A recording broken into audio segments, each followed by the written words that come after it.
ओम शांति। 7 अगस्त 2026 के ईश्वरीय महावाक्य। सुनते हैं मुरली के मुख्य पॉइंट्स।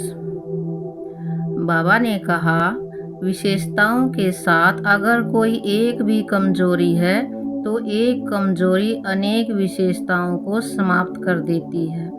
ज्ञान और योग बल ही पावन दुनिया का मालिक बना देता है। इसी बल से एक मत की स्थापना हो जाती है। फिर बाबा ने कहा, मन रूपी घोड़े को कंट्रोल करना है तो श्रीमत पर चल स्वराज्य अधिकारी बनो। फिर बाबा ने कहा, मैं तुम्हें उत्तम पुरुष अथवा पुरुषोत्तम बनाता हूँ, क्योंकि इस समय के मनुष्य उत्तम नहीं हैं, कनिष्ठ हैं। उत्तम, मध्य, कनिष्ठ, सतो रजो तमो होते हैं। जो अच्छी तरह ज्ञान सुनेंगे उनको सतोगुणी कहेंगे, जो थोड़ा सुनेंगे उनको रजोगुणी कहेंगे, जो सुनते ही नहीं उनको तमोगुणी कहेंगे।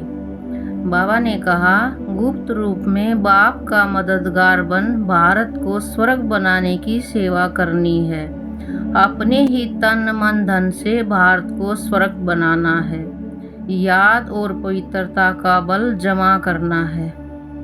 फिर बाबा कह रही हैं, यहाँ सुख का नाम निशान नहीं है।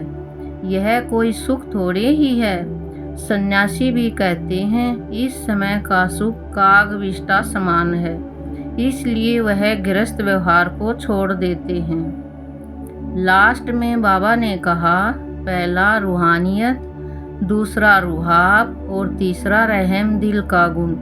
जब यह तीनों बातें प्रत्यक्ष रूप में, स्थिति में, चेहरे व कर्म में दिखाई दे, तब कहेंगे अधिकारी व प्रकृति जीत आत्मा। अब सुनते हैं महावाक्यों को विस्तार से। मुरली का सार। मीठे बच्चे, अब तक जो कुछ पढ़ा है उसे भूल एक बाप को याद करो। प्रश्न, भारत पर सतयुगी स्वराज्य स्थापन करने के लिए कौन सा बल चाहिए? उत्तर, पवित्रता का बल। तुम सर्वशक्तिमान बाप से योग लगाकर पवित्र बनते हो। यह पवित्रता का ही बल है जिसे सतयुगी स्वराज्य की स्थापना होती है। इसमें लड़ाई आदि की कोई बात नहीं। ज्ञान और योग बल ही पावन दुनिया का मालिक बना देता है। इसी बल से एक मत की स्थापना हो जाती है। गीत, आखिर वह दिन आया आज। ओम शांति। बच्चों ने गीत सुना। यह गीत कोई अपना बनाया हुआ नहीं है। जैसे और वेदों शास्त्रों का सार समझाया जा रहा है, वैसे यह भी जो गीत बनाए हैं उनका भी सार समझाते हैं। बच्चे जानते हैं कि खिवैया व बागवान व सद्गति दाता एक ही बाप है।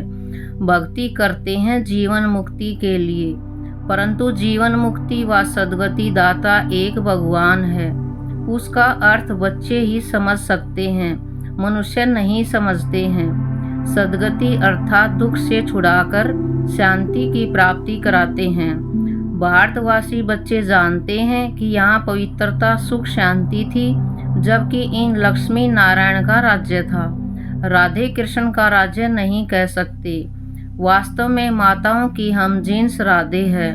उनको जास्ती प्यार करना चाहिए, फिर भी श्री कृष्ण को बहुत प्यार करते हैं। झूले में झुलाते हैं। श्री कृष्ण की जन्माष्टमी भी मनाते हैं। राधे की जयंती नहीं मनाते हैं। वास्तव में मनाना चाहिए दोनों का। समझ तो कुछ है नहीं। उन्हों की जीवन कहानी को तो कोई जानते नहीं। बाप आकर अपनी और सबकी जीवन कहानी सुनाते हैं। मनुष्य कहते भी हैं शिव परमात्मा नमः, परंतु उनकी जीवन कहानी को कोई नहीं जानते। मनुष्य की जीवन कहानी को हिस्ट्री ज्योग्राफी कहा जाता है। दुनिया की हिस्ट्री ज्योग्राफी तो गाई जाती है ना। कितने इलाके पर राज्य करते थे, कितनी जमीन पर राज्य करते थे, कैसे राज्य किया, फिर वह कहाँ गए, यह बातें कोई नहीं जानते। तुम बच्चों को अच्छी रीति समझाया जाता है। रचयिता और रचना की नॉलेज बच्चों को समझाते हैं। तुम बच्चों को मालूम पड़ गया है कि बरोबर अब कलयुग का अंत है और सतयुग का आदि है। संगम पर ही परमपिता परमात्मा आकर मनुष्य को पतित से पावन देवता बनाते हैं, उत्तम पुरुष अथवा पुरुषोत्तम बनाते हैं, क्योंकि इस समय के मनुष्य उत्तम नहीं हैं, कनिष्ठ हैं। उत्तम, मध्य, कनिष्ठ, सतो रजोतमो होते हैं। जो अच्छी तरह ज्ञान सुनेंगे उनको सतोगुणी कहेंगे, जो थोड़ा सुनेंगे उनको रजोगुणी कहेंगे, जो सुनते ही नहीं उनको तमोगुणी कहेंगे। पढ़ाई में भी ऐसे होता है। तुम बच्चों को सतो प्रधान पढ़ाई चाहिए, इसलिए सतो प्रधान लक्ष्मी नारायण बनने का तुमको ज्ञान दिया जाता है। नर से नारायण, नारी से लक्ष्मी बनना है। गीता के लिए भी तुम कहते हो कि यह सच्ची गीता। तुम लिख भी सकते हो, यह है सच्ची गीता पाठशाला, अर्थात सत्यनारायण बनने की कथा अथवा सच्ची अमर कथा, सच्ची तीसरी की कथा। चित्र तो सब तुम्हारे पास हैं, इनमें सारा ज्ञान है। तुम बच्चे अब प्रतिज्ञा करते हो कि हम प्रजापिता ब्रह्मा कुमार कुमारियां भारत को सतो प्रधान स्वर्ग बनाकर छोड़ेंगे। तुमको इतला करनी है। गांधी जी भी पावन राज्य चाहते थे तो जरूर अब पतित राज्य है। यह कोई समझ नहीं सकते कि हम खुद पतित हैं। रावण है 5 विकार, कहते हैं राम राज्य चाहिए तो जरूर आसुरी साम्राज्य ठहरे ना, परंतु यह किसकी बुद्धि में नहीं आता है। कितने बड़े बड़े गुरु लोग भी इतना नहीं समझते हैं। तुम बच्चे इतला करते हो कि हम श्रीमत पर ब्रह्मा द्वारा 5000 वर्ष पहले मुआफिक दैवी राज्य स्थापन करेंगे। यह है पुरुषोत्तम संगम युग, जबकि कनिष्ठ पुरुष से सतो प्रधान पुरुषोत्तम बनते हो। मर्यादा पुरुषोत्तम आदि सनातन देवी देवता धर्म ही है। अब एक ही देवी देवता धर्म की स्थापना होती है, फिर दूसरे धर्म होंगे ही नहीं। तुम बच्चे सिद्ध कर समझाते हो कि सतयुग में एक धर्म एक ही राज्य था। बल त्रेता में सूर्यवंशी से बदल चंद्रवंशी में जाते हैं, परंतु होगी एक ही भाषा। अब तो भारत में अनेक भाषाएं हैं। बच्चे जानते हैं कि हमारे राज्य में एक ही भाषा थी। आजकल तो बहुत कुछ देखते रहेंगे। जैसे मुसाफिरी से नज़दीक आते जाते हैं, अपने देश तरफ तो खुश होते हैं कि अब अपने घर आ गए, बस अब जाकर मिलेंगे। तुमको भी अपनी राजधानी का साक्षात्कार होता रहेगा, अपने पुरुषार्थ का भी साक्षात्कार होगा। देखेंगे कि बाबा हमको कितना कहते हैं कि पुरुषार्थ करो, नहीं तो हाय हाय करेंगे और पद भी कम हो जाएगा। योग की यात्रा सबको बताते रहो। समझाना तो बहुत सहज है, सीढ़ी कितनी सहज है। जो देरी से आते हैं उनको दिन प्रतिदिन सहज ज्ञान मिलता है। 1 हफ्ता समझने से ही सहज समझ जाएंगे। चित्र ऐसे बने हुए हैं जिनमें एक्यूरेट समझानी है। 84 जन्मों का चक्र बिल्कुल ठीक है। यह भारतवासियों के लिए है। तुम बच्चों की बुद्धि में सारा ज्ञान है। तुम जानते हो कि पतित पावन सदगति दाता शिव बाबा की मत पर हम फिर से सहज राजयोग बल से अपने तन मन धन से भारत को स्वर्ग बनाते हैं। दूसरे कोई को का हम नहीं लगाते हैं, अपने ही तन मन धन से सेवा करते हैं। जितना जो करेंगे वह अपने भविष्य के लिए बनाते हैं। तुम ही घर के भाती हो। तुम्हारे से ही बाबा सतयुगी स्वराज्य स्थापन करा रहे हैं। खर्चा भी तुम ही करेंगे। तुम्हारा कोई जास्ती खर्चा नहीं है। तुमको सिर्फ शिव बाबा को याद करना है। कन्याओं को क्या खर्चा करना है? उनके पास कुछ है क्या? बाबा बच्चों से क्या फी लेंगे? कुछ भी नहीं। स्कूलों में तो पहले फीस की बात करते हैं, वहाँ कितना पढ़ाई में खर्चा होता है। यहाँ तो शिव बाबा बच्चों से कैसे पैसा लेंगे? शिव बाबा को अपना घर थोड़े ही बनाना है जो पैसा लेंगे। तुम बच्चों को भविष्य स्वर्ग में जाकर हीरे जवाहरों के महल बनाने हैं। इसलिए तुम यहाँ जो करते हो उसका रिटर्न भविष्य में तुमको महल मिल जाता है। यह बड़ी समझने की बातें हैं। जितना जो तन मन धन से सेवा करेंगे वह ऐसा वहाँ पाएंगे। कॉलेज व हॉस्पिटल बनाते हैं, 10 लाख 20 लाख लगाने पड़ते हैं। यहाँ तो इतना खर्चा नहीं लगता। छोटे से मकान में रूहानी कॉलेज कम हॉस्पिटल बनाते हैं। पांडवों का आदिपति कौन था? उन्होंने तो श्री कृष्ण का नाम लिख दिया है। वास्तव में है निराकार भगवान। तुमको श्रीमत देने वाला भगवान है, बाकी तो सब है रावण की मत पर। रावण राज्य में रावण की मत पर कितने डर्टी बन पड़े हैं। अब यही सृष्टि पुरानी वही नई बनती है। सृष्टि में भारत ही था। भारत नया, भारत पुराना कहेंगे। नया भारत तो स्वर्ग था, फिर भारत पुराना है तो नरक है। इनको कहा जाता है रौरव नरक। मनुष्य की ही बात है। यहाँ सुख का नाम निशान नहीं है। यह कोई सुख थोड़े ही है।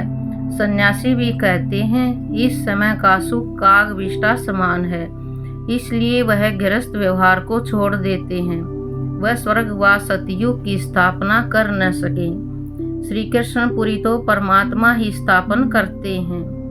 श्री कृष्ण की आत्मा और शरीर दोनों सतो प्रधान थे, इसलिए श्री कृष्ण को बहुत प्यार करते हैं, क्योंकि पवित्र है ना। गाया भी जाता है छोटा बच्चा ब्रह्म ज्ञानी समान है। छोटे बच्चों को विकारों का पता नहीं रहता, सन्यासियों को फिर भी पता है। बच्चा तो जन्म से ही महात्मा है। बच्चों को तो पवित्र फूल कहा जाता है। नंबर 1 फूल है श्री कृष्ण। स्वर्ग नई दुनिया का पहला प्रिंस।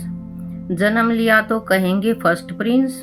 श्री कृष्ण को तो सब याद करते हैं कि श्री कृष्ण जैसा बच्चा मिले। अब बाप कहते हैं कि जो बनना है सो बनो। सिर्फ एक श्री कृष्ण थोड़े ही बनना है। प्रिंस ऑफ वेल्स कितने बनते हैं? सेकंड थर्ड होते हैं ना। तो यहाँ भी डायनेस्टी है। बाप की पिछाड़ी फिर दूसरे गद्दी पर बैठेंगे। जैसे घराने होते हैं वैसे यह घराना है। तुम्हारा कनेक्शन ही कृष्ण से है। श्री कृष्ण और कृष्ण दोनों ही एक ही राशि है। लेन देन भी आपस में बहुत चलती है। भारत से वह कितना धन ले गए हैं, अब फिर दे रहे हैं। रिटर्न सर्विस कर रहे हैं। यह यूरोप वासी आपस में लड़कर खत्म हो जाएंगे। इस पर कहानी भी है। 2 बिल्ले लड़े, बीच में माखन बंदर खा गया। यह बात अभी की है। वह आपस में लड़ेंगे और राज्य भाग्य तुमको मिलना है। अब तुम बच्चों को अथाह ज्ञान है। तुम बच्चों की बुद्धि में है कि हम सब ब्रह्मा कुमार कुमारियां हैं। ऐसे नहीं कि हम गुजराती हैं, हम बंगाली हैं। यह है ही नहीं। यह मतभेद भी निकल जाना चाहिए। हम एक बाप की संतान हैं। ब्रह्मा द्वारा शिव बाबा की श्रीमत पर फिर से हम अपना स्वराज्य स्थापन कर रहे हैं। ज्ञान और योग बल से। योग बल से ही हम पावन बनते हैं। बाप है सर्वशक्तिमान, उनसे बल मिलता है।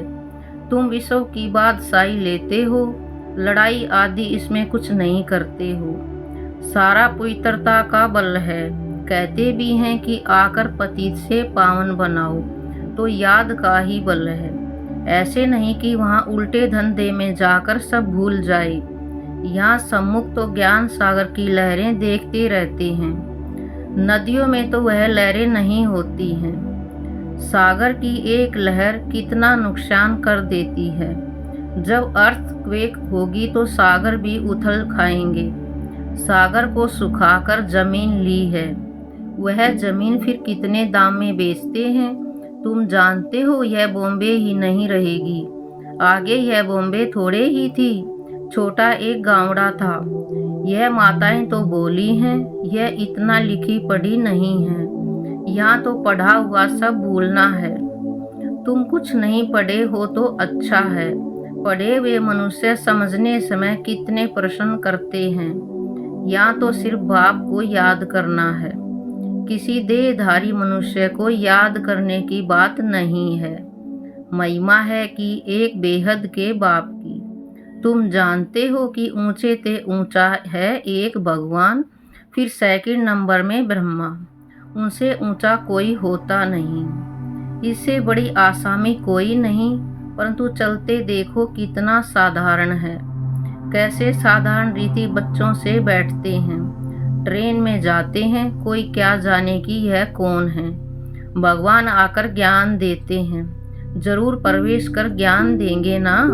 अगर श्री कृष्ण होता तो भीड़ मच जाती, फिर तो पढ़ा भी न सके, सिर्फ दर्शन करते रहें। यहाँ तो बाप गुप्त साधारण वेश में बैठ बच्चों को पढ़ाते हैं। तुम हो इनकॉग्निटो सेना।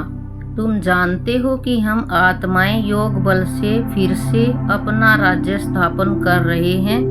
यह पुराना शरीर छोड़ जाए, नया गोरा शरीर धारण करेंगे। अब है आसुरी संप्रदाय, फिर बनेंगे दैवी संप्रदाय। आत्मा कहती है कि हम नई दुनिया में दैवी शरण धारण कर जाए राज्य करूँगा। आत्मा मेल है, शरीर प्रकृति है। आत्मा सदैव मेल है, बाकी शरीर हिसाब किताब से मेल फीमेल का मिलता है। लेकिन मैं हूँ अविनाशी आत्मा, यह चक्कर फिरता रहता है। कलयुग का विनाश भी जरूर होगा। विनाश के आसार भी सामने देखते हो। वही महाभारत लड़ाई है तो जरूर भगवान भी होगा। किस रूप में, किस तन में है, वह तुम बच्चों के अलावा किसको पता नहीं। कहते भी हैं मैं बिल्कुल साधारण तन में आता हूँ, मैं श्री कृष्ण के तन में नहीं आता हूँ। यही पूरे 84 जन्म लेते हैं। मैं इनके बहुत जन्मों के अंत के भी अंत में आता हूँ। 84 जन्म सूर्यवंशी घराने वाले ही लेते हैं, वही पहले नंबर में आएंगे। साकारी झाड़ और निराकारी झाड़ दोनों का तुमको सारा ज्ञान है। मूल वतन से नंबरवार आत्माएं आती हैं। पहले पहले देवी देवता धर्म की आत्माएं आती हैं, फिर नंबरवार और धर्म वाले आते हैं। चित्रों में समझानी तो बड़ी ऊंची है, बच्चों को समझाना है। कुमारियों को खड़ा होना चाहिए। कोई बच्चियां ऐसी ऐसी बातें समझाएं तो कमाल है ना। कितना नाम निकालेंगी, लौकिक अलौकिक दोनों नाम वाला करेंगी। अच्छा, मीठे मीठे स्किल दे बच्चों प्रति माता पिता बाप दादा का याद प्यार और गुड मॉर्निंग। रूहानी बाप की रूहानी बच्चों को नमस्ते। हम रूहानी बच्चों की रूहानी बाप दादा को नमस्ते नमस्ते नमस्ते, गुड मॉर्निंग। शुक्रिया बाबा। धारणा के लिए मुख्य सार। पहला, संगम युग पर श्रेष्ठ कर्म करके पुरुषोत्तम बनना है। कोई भी ऐसा कर्म नहीं करना है जो कनिष्ठ बन जाए। दूसरा, गुप्त रूप में बाप का मददगार बन भारत को स्वर्ग बनाने की सेवा करनी है। अपने ही तन मन धन से भारत को स्वर्ग बनाना है। याद और पवित्रता का बल जमा करना है। वरदान, अपनी संपूर्ण स्टेज द्वारा सर्व प्रकार की अधीनता समाप्त करने वाले प्रकृति जीत भव। अपनी संपूर्ण स्टेज द्वारा सर्व प्रकार की अधीनता समाप्त करने वाले प्रकृति जीत भव। जब आप अपनी संपूर्ण स्टेज पर स्थित होंगे तो प्रकृति पर भी विजय अर्थात अधिकार का अनुभव होगा। संपूर्ण स्टेज में किसी भी प्रकार की अधीनता नहीं रहती है, लेकिन ऐसी संपूर्ण स्टेज बनाने के लिए 3 बातें साथ साथ चाहिए। पहला रूहानियत, दूसरा रुहाब और तीसरा रहम दिल का गुण। जब यह तीनों बातें प्रत्यक्ष रूप में, स्थिति में, चेहरे व कर्म में दिखाई दें, तब कहेंगे अधिकारी व प्रकृति जीत आत्मा। स्लोगन, श्रीमत की लगाम मजबूत है तो मन रूपी घोड़ा भाग नहीं सकता।